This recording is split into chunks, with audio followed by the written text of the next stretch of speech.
മഹിതം മലയാളം.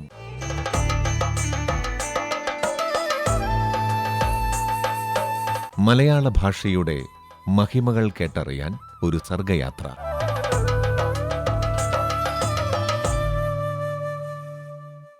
ഇന്ന് മഹിതം മലയാളം അവതരിപ്പിക്കുന്നത് ഡോക്ടർ കെ.വി. തോമസ്. ഭാഷാപ്രയോഗത്തിൽ സംക്ഷിപ്തത വരുത്താൻ എല്ലാ ഭാഷയിലും ചില സൂത്രവിദ്യകളുണ്ടായിരിക്കും.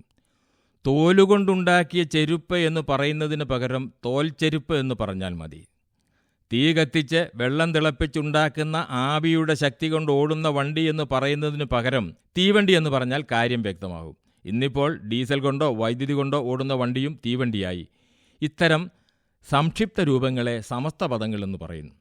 പദങ്ങൾ ഒറ്റയ്ക്കൊറ്റയ്ക്ക് നിൽക്കുമ്പോഴുള്ള അർത്ഥവും സമാസിച്ചു വരുമ്പോഴുള്ള അർത്ഥവും തമ്മിൽ ഗുരുതരമായ അന്തരമുണ്ടാകാം. ഇംഗ്ലീഷിലെ ടച്ച് മീ നോട്ട് ഒരു സമസ്ത പദമാണ്. എന്നെ തൊടരുത് എന്നല്ല അതിൻ്റെ അർത്ഥം. തൊട്ടാവാടി എന്ന ചെടിയുടെ ഇംഗ്ലീഷ് നാമമാണത്. ഹോട്ട് ഡോഗ് ചൂടുള്ള പട്ടിയല്ല, ഒരു പലഹാരമാണ്. മലയാളത്തിൽ സമസ്ത പദങ്ങൾ വളരെ കുറവാണ്. സംസ്കൃതത്തിൽ ധാരാളമുണ്ട് താനും. നമ്മുടെ സമസ്ത പദങ്ങൾ മിക്കതും സംസ്കൃതത്തിൽ നിന്ന് വന്നതാണ്. സമസ്ത പദങ്ങളെ സംബന്ധിച്ച് ശ്രദ്ധിക്കേണ്ട ഒരു കാര്യം, സമാസത്തിൽ പെട്ടു പരാധീനപ്പെട്ടു പോയ പദത്തിന് ബാഹ്യവിശേഷണം ചേരുകയില്ല എന്നതാണ്. ഉദാഹരണത്തിന് രാവണൻ വീരനാണ്, പക്ഷേ വീരനായ രാവണ സോദരി എന്ന് പ്രയോഗിച്ചുകൂടാ. വീരൻ എന്ന വിശേഷണം ഇവിടെ രാവണന് കിട്ടുകയില്ല. വെടികൊണ്ടു വീണ ആനക്കൊമ്പെന്ന് പറഞ്ഞാൽ ആനയ്ക്ക് വെടിയേറ്റു എന്ന അർത്ഥം കിട്ടുകയില്ല. വെടികൊണ്ടു വീണത് കൊമ്പാണെന്നേ അർത്ഥം കിട്ടൂ. ഘടകപദങ്ങൾക്ക് തുല്യ പ്രാധാന്യമുള്ള സമാസത്തിന് ദ്വന്ദ്വസമാസം എന്നാണ് പറയുക. ദ്വന്ദ്വസമാസത്തിൽ ഘടകപദങ്ങൾ തമ്മിൽ ചേർക്കുന്നതിന് സംസ്കൃതത്തിൽ ചില വ്യവസ്ഥകളുണ്ട്. ഉദാഹരണത്തിന് വിദ്യാർത്ഥിനി വിദ്യാർത്ഥികൾ എന്നേ സംസ്കൃതക്കാർ പറയൂ. വിദ്യാർത്ഥി വിദ്യാർത്ഥിനികൾ എന്നൊരിക്കലും പറയാറില്ല. ദമയന്തി നടന്മാർ എന്നേ പറയൂ. നള ദമയന്തിമാർ എന്ന് പറയാറില്ല. ഏത് പദം ആദ്യം വരണമെന്ന കാര്യത്തിൽ സംസ്കൃതത്തിലുള്ള വ്യവസ്ഥകൾ ഇങ്ങനെയാണ്. 1.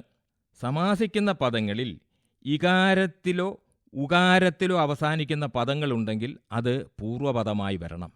പൂർവപദം എന്നാൽ ആദ്യം വരുന്ന പദം. ഹരനെയും ഹരിയെയും ചേർത്ത് പറയുമ്പോൾ ഹരിഹരന്മാർ എന്നാണ് വേണ്ടത്, ഹരഹരിമാർ എന്നല്ല. അതുപോലെയാണ് വിഷ്ണു ശങ്കരന്മാർ എന്നാണ് പറയുക, ശങ്കര വിഷ്ണുമാർ എന്നല്ല. രണ്ടാമത്തെ സംഗതി, സ്വരം കൊണ്ട് തുടങ്ങുന്ന പദം പൂർവപദമാകണം. രഥം, അശ്വം ഇവയെ ചേർത്ത് പറയണമെങ്കിൽ അശ്വരഥങ്ങളെന്നേ പറയൂ, രഥാശ്വങ്ങളെന്ന് പറയില്ല. അതുപോലെ തന്നെയാണ് അഗ്നിവരുണന്മാർ എന്ന് പറയുന്നത്. മൂന്നാമത്തെ സംഗതി, അക്ഷരം കുറവുള്ള പദം ആദ്യം. ഉദാഹരണം നകുല സഹദേവന്മാർ, കരചരണങ്ങൾ. നാലാമത്തേത്, ഹ്രസ്വാക്ഷരം മാത്രമുള്ള പദമുണ്ടെങ്കിൽ അത് പൂർവപദമാകും. ധനധാന്യങ്ങൾ, സുഖദുഃഖം എന്നിവ ഉദാഹരണം. അഞ്ചാമതായിട്ട്, കൂടുതൽ ബഹുമാനമർഹിക്കുന്ന പദം ആദ്യം വരണം. ഉദാഹരണം മാതാപിതാക്കൾ, വിദ്യാർത്ഥിനി വിദ്യാർത്ഥികൾ, ബാലിസുഗ്രീവന്മാർ, ശകുന്തളാ ദുഷ്യന്തന്മാർ, ഉമാമഹേശ്വരന്മാർ. സംസ്കൃതത്തിലെ പതിവനുസരിച്ച് സ്ത്രീകൾ പുരുഷന്മാരെക്കാൾ ബഹുമാനമർഹിക്കുന്നവരാണ്.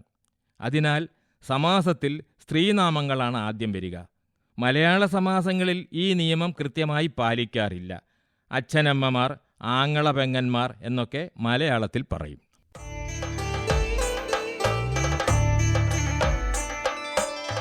മഹിതം മലയാളം.